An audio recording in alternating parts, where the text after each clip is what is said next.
Hola, un nuevo programa de Crónicas Baezanas y en esta ocasión hemos invitado al programa a una profesora baezana, amiga y conocida desde siempre, a María Dolores Higueras Quesada, que es una persona concienzuda en su investigación, profesora de nuestro Instituto Santísima Trinidad, del Departamento de Geografía e Historia, y que es una persona que ha dedicado mucho tiempo a la investigación. Así que muchas gracias, María Dolores, por aceptar esta invitación de participar en Crónicas Baezanas. Gracias a ti. Bueno, María Dolores Higueras es doctora en Historia Moderna, y ella escribió una tesis titulada Evolución urbanística y demográfica de Baeza 1550-1750. Por lo tanto, es una persona conocedora de primera mano, a través de las fuentes, sobre todo del Archivo Histórico Municipal, de la acta de cabildo, de los distintos documentos. Se ha zambullido de verdad durante años, podríamos decir que durante décadas, en toda esta documentación. Por lo tanto, es una alegría contar con ella porque nos va a ilustrar sobre uno de los grandes apartados de su tesis, no sobre la población, que lo haremos en otro momento, más adelante, sino sobre el urbanismo.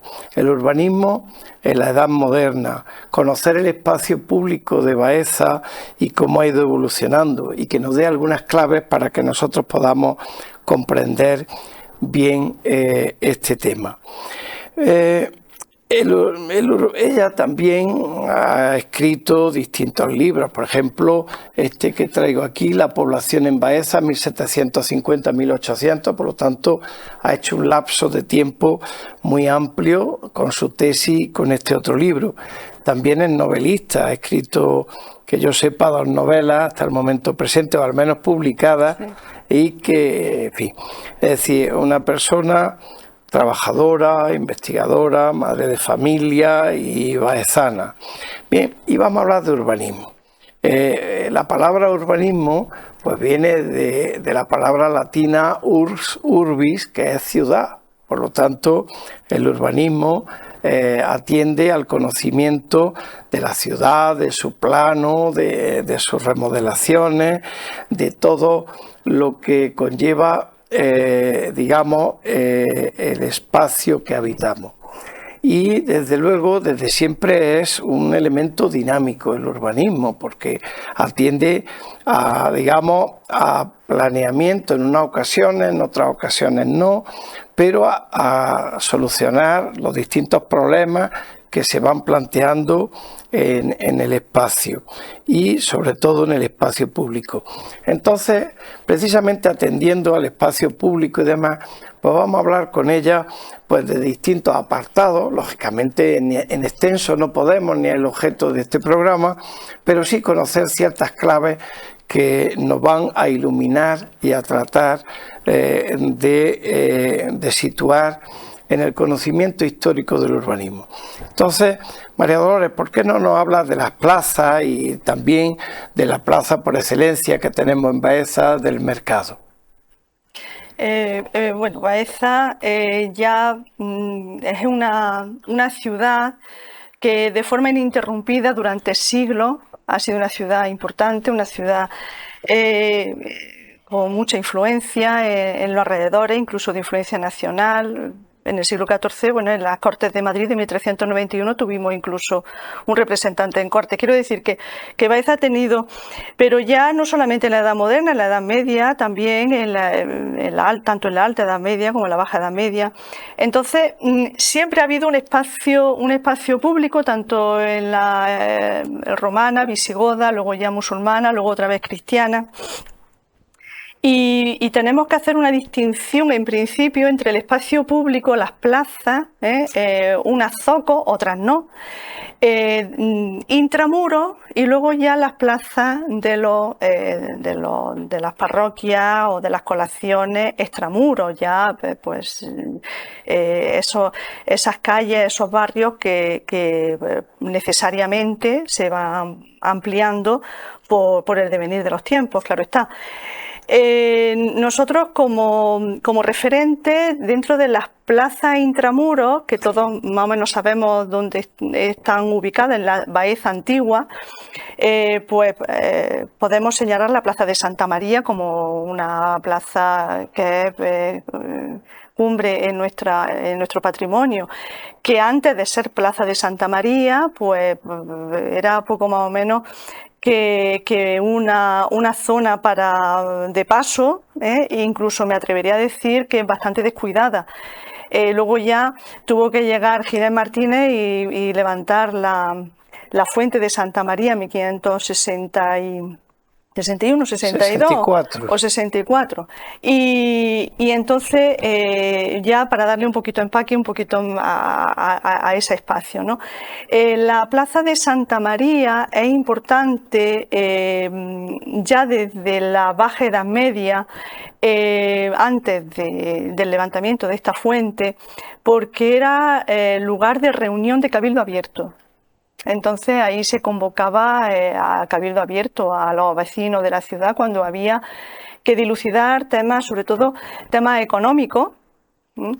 Y entonces se decía, el día de cabildo, pues miércoles, lunes, miércoles y viernes, pues nada, pues el viernes vamos a... Y entonces el pregonero pues pregonaba por las calles y decía, va a haber cabildo abierto al amanecer en la plaza de las casas consistoriales, que entonces estaba el cabildo se reunía allí al lado de la catedral. Y entonces allí se convocaba. Ahí radica la importancia de esa plaza en la Baja Edad Media. No estoy hablando de la época visigoda, que tendría otra función, sino ya como espacio público y espacio de encuentro, ¿no? Luego ya, por supuesto, a partir del 16, 17, ya pues con el seminario conciliar, ya con, en fin, pues entonces ya estamos hablando ya de una importancia manifiesta. Quizá dentro de la ciudad intramuros es la plaza referente, aunque luego hay otro espacio. ¿Estamos?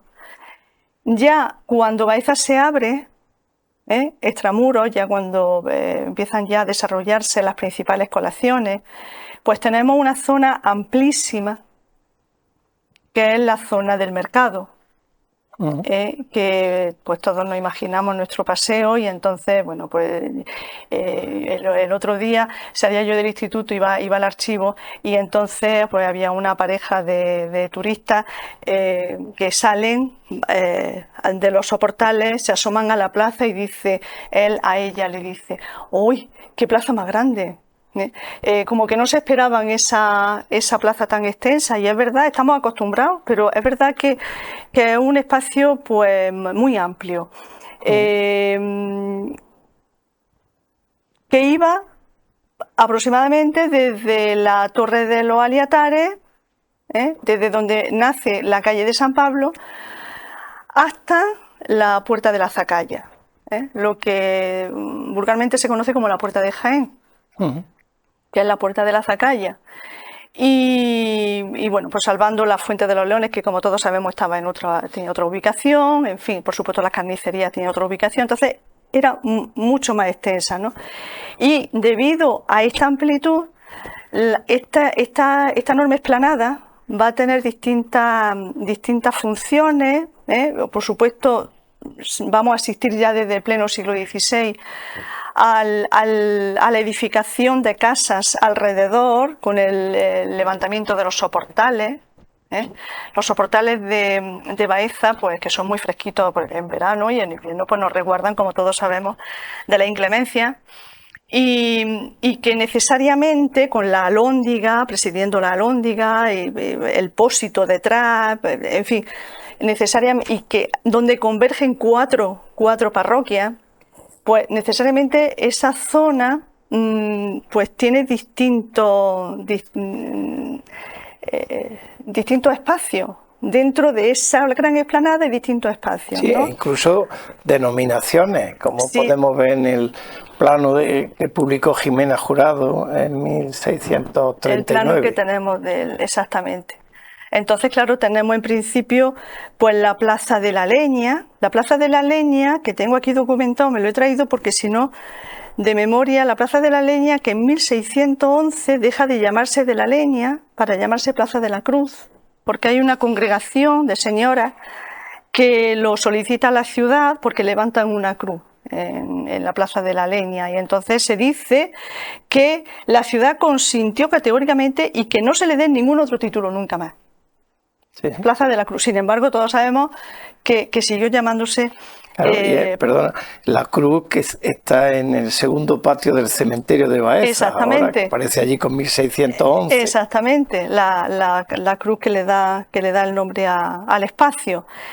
Luego tenemos lo que es la Plaza del Mercado y el lugar donde después se va a levantar el balcón de la ciudad, que es la parte baja de nuestro paseo, que ellos la conocen como la parte baja del mercado, pero lo diferencian muy bien el mercado de la parte baja del mercado, de la Plaza de la Leña y lo que luego en el 18 se llamó el Jardín de las Damas, que tanto quebradero de cabeza nos ha traído últimamente con las catas que se han hecho en el paseo, ¿no? Y entonces, pues yo quería decir aquí, pues aprovechando esta oportunidad que me brinda, que el 12 de septiembre de 1727, el regidor era como los actuales concejales.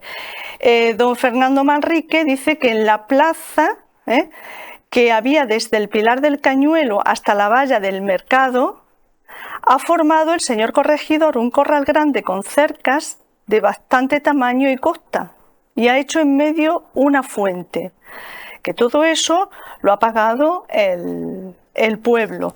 Pero luego, después, 10 años después, dice el corregidor, que a la sazón se llamaba don Plácido Jiménez Mejorada, dice, hay gente que permite que los borregos y los cabritos entren en el jardín que está en la plaza pública de la Leña y asimismo en las fuentes que hay en él. Y el jardín se llama de las Damas.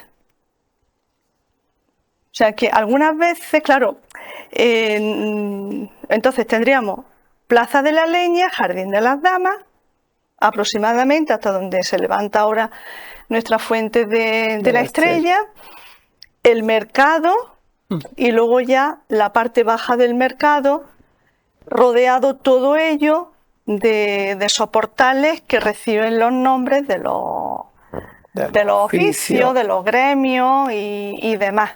Entonces, la Plaza del Mercado es un espacio único, Además que viajas y ves muchas plazas preciosas por toda España, en Castilla te pierdes y demás. Pero luego dices, bueno, pero si es que en Baeza es que tenemos una plaza también porticada, con unos soportales adintelados también, con voladizos, y bueno... Indudablemente es una plaza potente, y en la parte baja pues se celebraban las fiestas de toros, de caña, e incluso hasta en el siglo XIX se mantuvo un arco volado, ¿no? En la calle de la Cárcel, que Domingo López Muñoz lo tiene muy bien fotografiado. En fin. Y María Dolores, ¿por qué no nos hablas de la remodelación de los espacios en general en el espacio público? Pues mira, yo pienso que no debemos asustarnos cuando hablamos lo digo por el tema del paseo, que últimamente ha sido muy traído y llevado, y centro de mentideros y todo esto. Hombre, por supuesto hay que cuidar el patrimonio y por supuesto hay que saber lo que se hace y, en fin, bueno, eso por supuesto. Pero por otro lado, tampoco debemos asustarnos demasiado porque no todo lo que vemos en Baeza siempre ha estado así. Entonces, tenemos espacios conocidos por todos que hace 2 siglos, 3 siglos, pues no existían. ¿Estamos? Por ejemplo, vámonos a la entrada de la calle Compañía. Y calle Compañía, Barrera. Efectivamente. Es donde se levanta el antiguo colegio de Santiago de la Compañía de Jesús, que le da el nombre a la calle. Efectivamente, calle Compañía. Pues yo algunas veces cuando camino de mi trabajo, camino del instituto, atravieso las barreras, me quiero imaginar esa puerta, esas torres que daban entrada a esa zona intramuros de la ciudad con la Fuente del Cañuelo, se llamaba la Puerta del Cañuelo. Pero bueno, si no se hubiera derribado, pues gozaríamos de ese trozo de muralla ahora, ¿no? Pero bueno, desde 1592 que la Compañía de Jesús pues va solicitando solares y demás para realizar allí su iglesia, que tenemos restos, y el Colegio de Santiago, pues tenemos un dato no de 1592, sino de 1594, del mes de julio de 1594, en donde dice que cómo sería de grande ornato para la ciudad que la calle que han dejado corresponda derecha a la puerta que sale a la calle de las Barreras, o sea, que se deje derecha. Para lo cual sería necesario juntar un paderazo que está en medio entre la Puerta del Cañuelo y la dicha calle, el cual es de poca consideración, y la muralla principal va asegurada por detrás, por la barrera. En fin, que el caso es que al final se dice que se derribe lo que haya que derribar para hacer el colegio y la iglesia. O sea que, y este dato es de julio de 1594.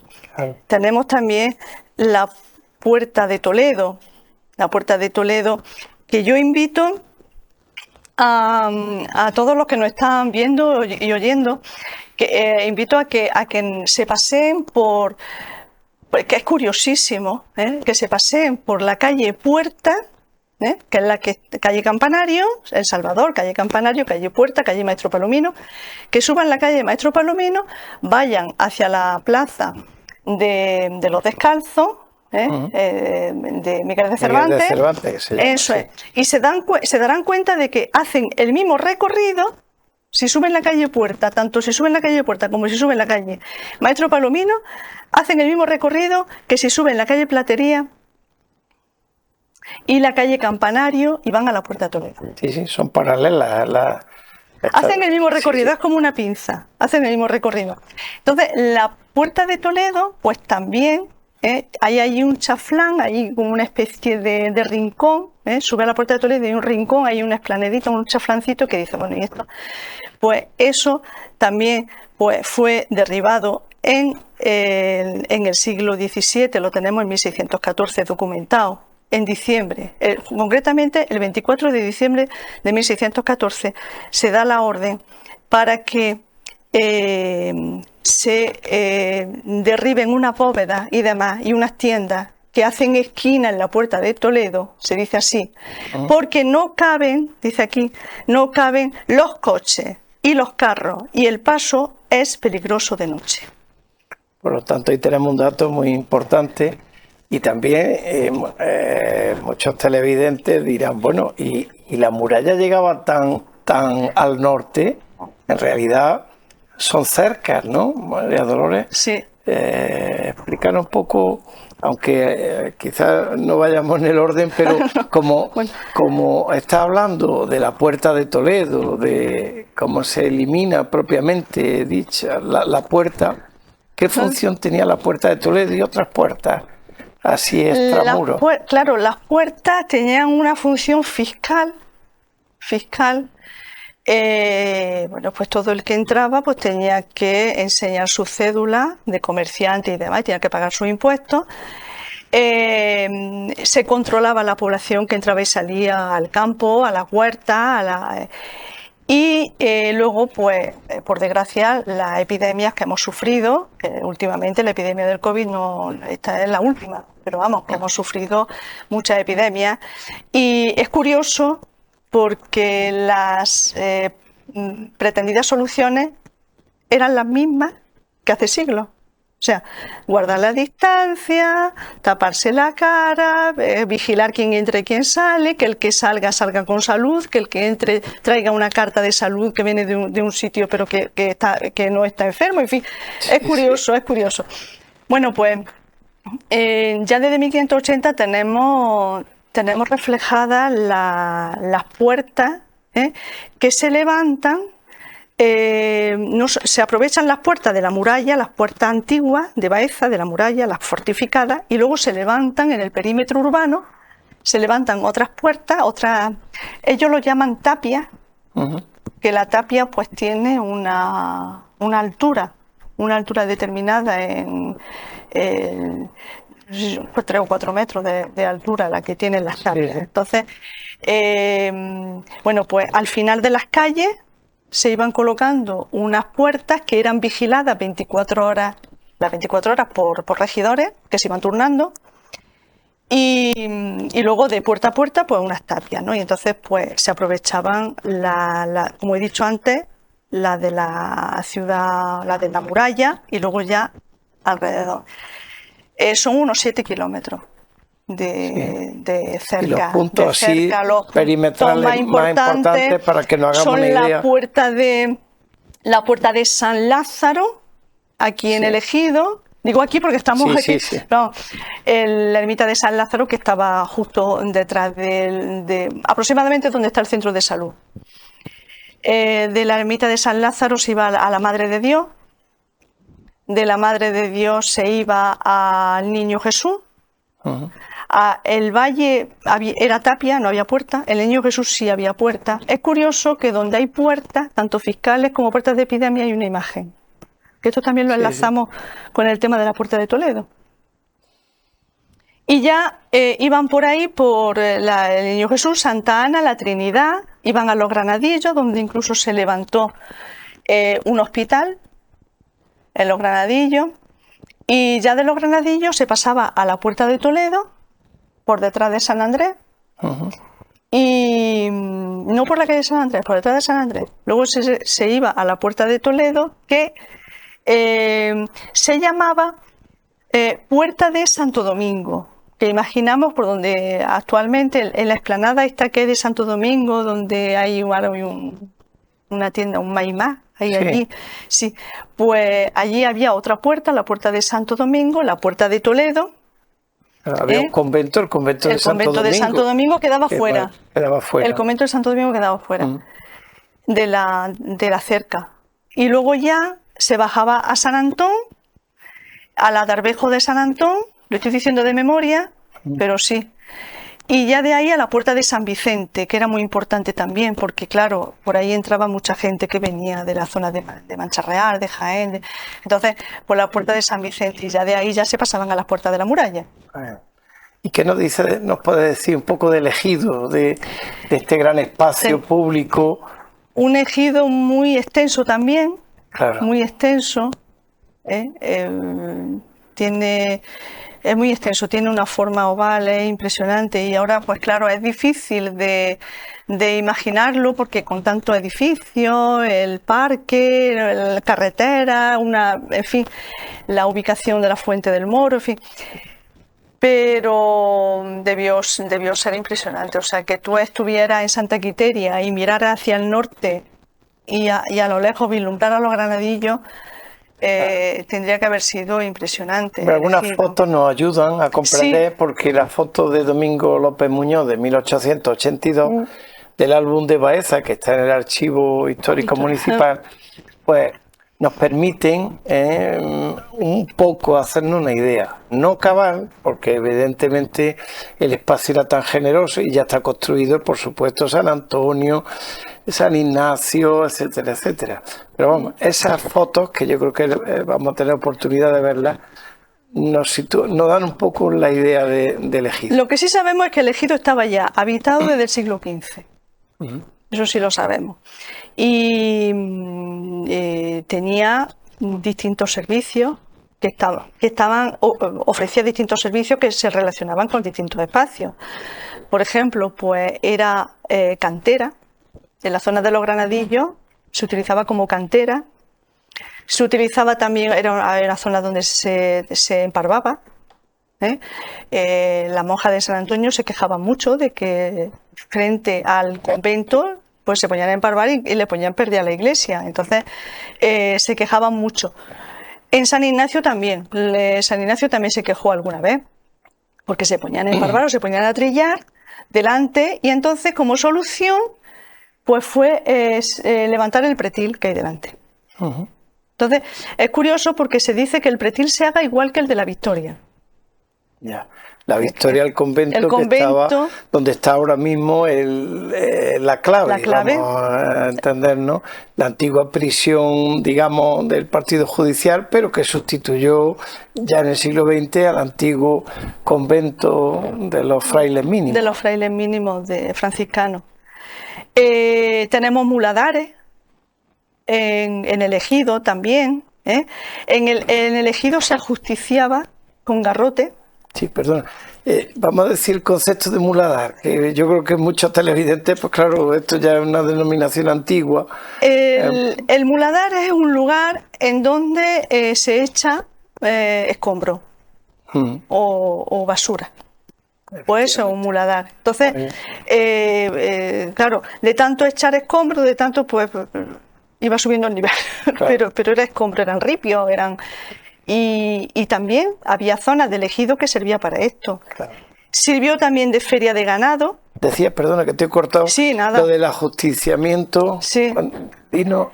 Pues mira, lo tengo documentado en el siglo XVIII, pero lo tengo en una ficha y buscando, pues no lo he encontrado, pero luego ya cuando en otra ocasión que hablemos, sí, pues luego me lo recuerda, porque incluso algún dato se dijo que yo incluso ya parecía que lo estaba viendo. A ver, ¿dónde empiezan los paseillos? Sí. Ahí. Porque yo no sé si se dijo frente al San Marcos y estoy hablando del 18. Ya. Sí, se ajusticiaba a garrote.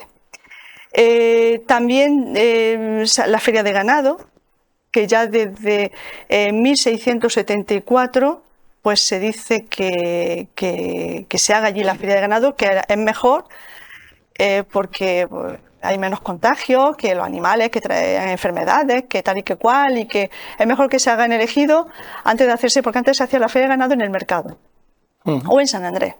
Entonces, no, que se haga en el ejido. Pero esto duró poco. Luego ya después se volvió, pero duró poco. Pero la orden para que se celebra la fiesta de ganado en el ejido es de 1674. Y luego también, un dato muy curioso, es que también tenemos el espacio reservado a la Virgen, a ver si lo tengo aquí, 470, página 400, será 746. La Virgen que luego es la Virgen del Triunfo, que también está levantado en el siglo XVII la columna de la Virgen del Triunfo. Y se ordena que se levante una valla de hierro alrededor, que se coloque, que se haga y que se coloque alrededor de la Virgen una valla de hierro. Sí. O sea que tenemos distintos espacios configurados porque es muy grande, claro. Es muy grande, además está rodeado por, como todos sabemos, pues desde Santa Quiteria, San Ignacio. Santa Quiteria, ¿dónde la tiene aproximadamente ubicada? Pues Santa Quiteria por la Plaza de los Toros. Por la Plaza de los Toros, muy bien. También San Marcos debe estar en torno al comienzo de la calle Julio Burel, ¿no? Sí, yo creo que San Marcos está justo donde acaba la casa de Arévalo, sí, la que todos conocemos como Los Maños. Desde ahí hasta el colegio, o sea, todo lo que es la desembocadura de la calle Andrés Segovia.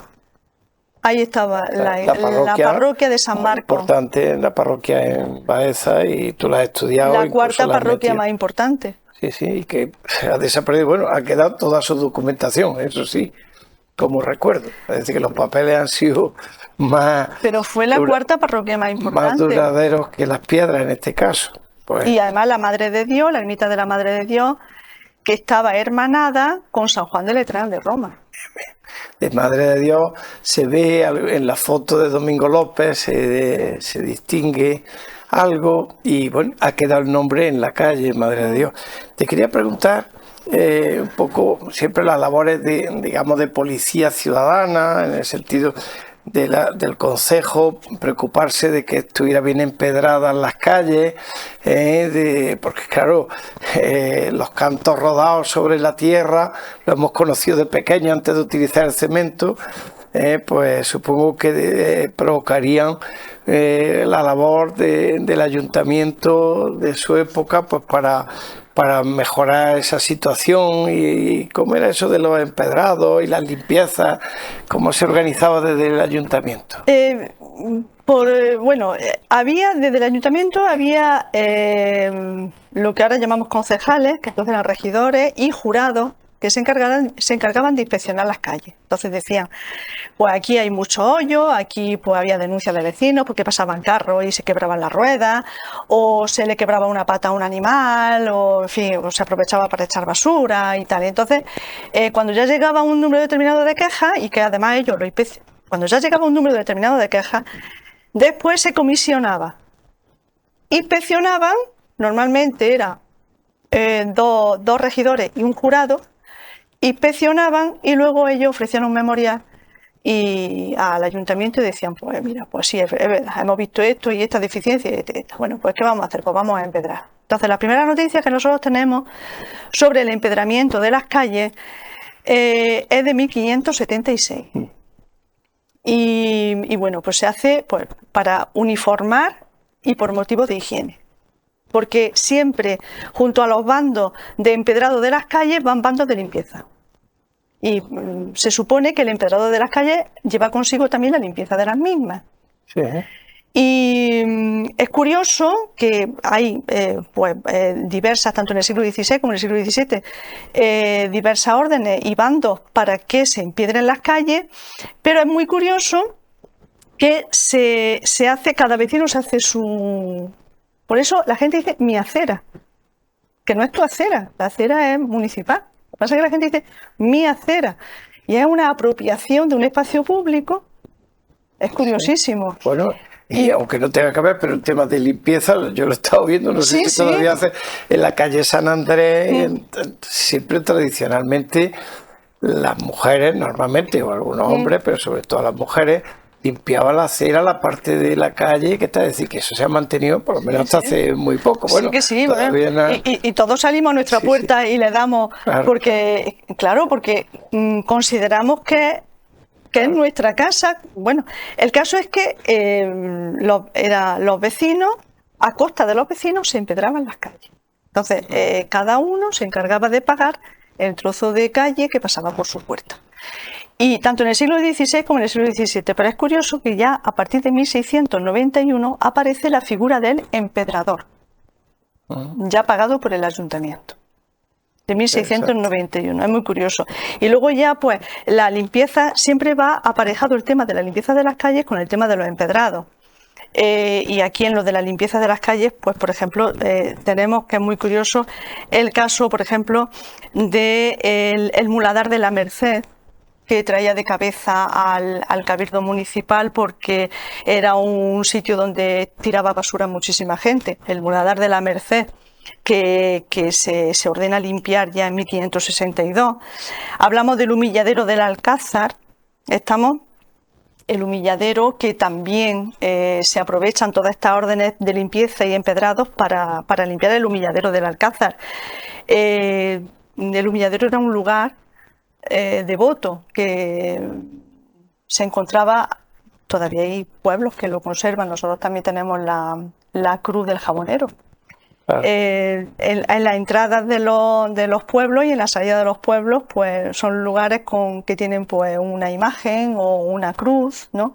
Entonces, la gente para ir al campo, pues se encomendaba a Dios, pues mirando esa imagen o presionándose delante de esta cruz. Es muy curioso, te voy a comentar que en la plaza baja del mercado, que se llamó primero la plaza de la pescadería, y luego después nosotros la llamamos la plaza de los leones, pero antes de ser plaza, Sí, sí. Ahí hay un balcón que le decimos del pópulo, ¿no? Sí, sí. Vale. Pues desde ese balcón, a finales del siglo XV y principios del siglo XVI, se decía todos los días misa para todo el que quisiera, misa abierta. O sea, desde Sí, ese sí. balcón se decía misa, entonces la Caso gente de iba capilla abierta. al campo a trabajar y asistía a misa. Y el concepto de capilla abierta, que algunas veces algunos investigadores pues defienden que el concepto de capilla abierta viene de la conquista de América, porque como los indios adoraban a sus dioses en espacios abiertos, pues que ese concepto lo trajimos nosotros y tal. Y entonces en Baeza el concepto de capilla abierta es anterior a la posible influencia que pueda haber de América. Es muy curioso. Está destacado.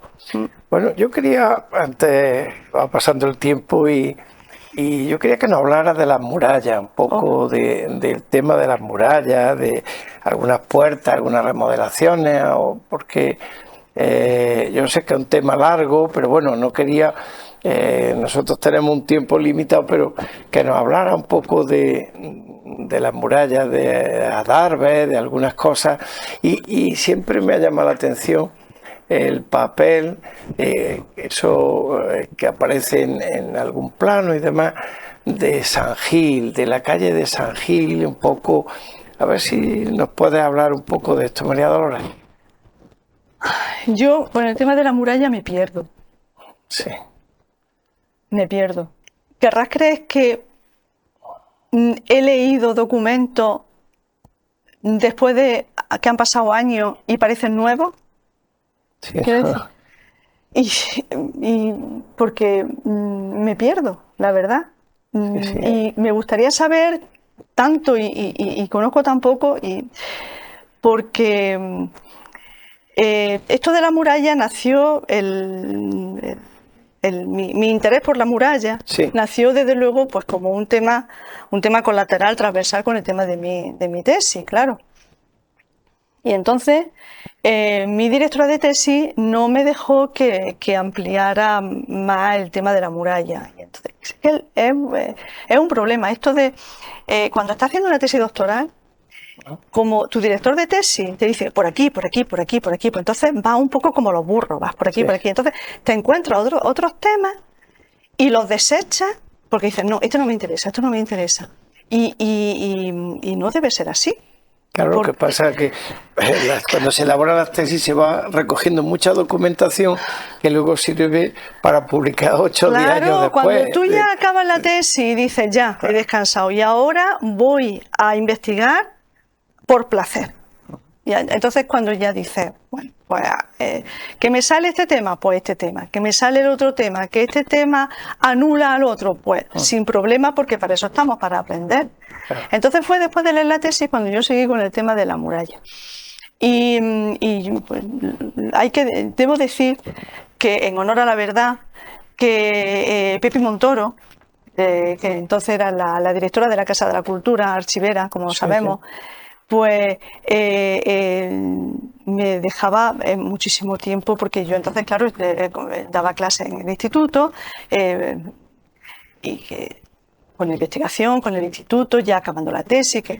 Y entonces Pepi decía, tú no te preocupes, bueno, a mí y a otros investigadores, yo soy consciente de que esto tiene que salir para adelante, de que el archivo tiene que funcionar, y entonces nos ampliaba el horario.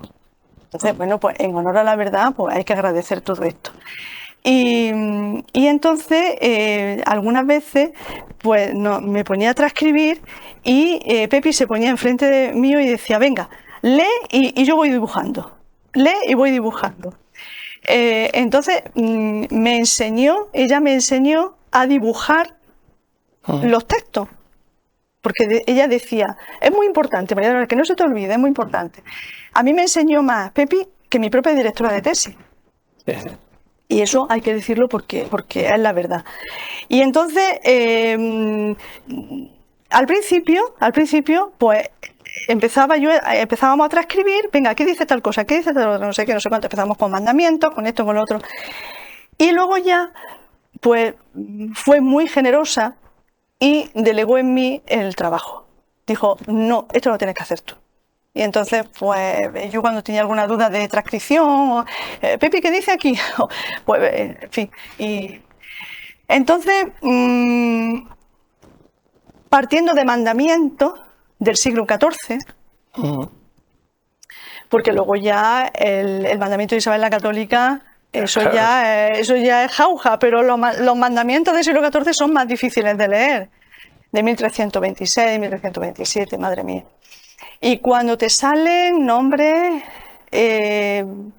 nuevos y te dice, de aquí hacia aquí y de aquí hacia aquí hay que arreglar este adarve, de aquí a aquí, dicen, con el plano actual, imposible. Claro. Porque todo cambia. Sí, sí. Porque todo cambia. Sí, sí, las denominaciones de las puertas, de las torres. Todo. Y entonces es impresionante. Tienes que coger autores, también, claro. Tienes que documentarte sobre la equivalencia de las medidas castellanas de la época. Tienes que comparar los autores, desde Argote a Torres, y lo que dice también Cózar, y luego los documentos. Y todo eso casarlo. Entonces, me lo pasé muy bien, me divertí muchísimo, muchos dolores de cabeza y pocas conclusiones. Pocas conclusiones. Por eso se llama aproximación al estudio de la muralla de Baeza. No sé quién me dijo, tú coges unos títulos para tus investigaciones muy del siglo XVIII porque son títulos muy largos. Digo, bueno, pero es que es verdad, es que yo creo que sería pretencioso decir la muralla de Baeza. No. Es que no cierras completamente, el estudio no cierra completamente todo lo que hay que conocer de la muralla, indudablemente. Claro, porque la disposición de la muralla y entrar en las casas, tienes que llamar a la puerta, entrar a las casas, subir a la azotea, de pronto descubres una escalera, pero esta escalera, no, mire usted, esta escalera es que mi abuelo las partió por aquí, no sé qué, y ve unos bancos de piedra y dice, madre mía.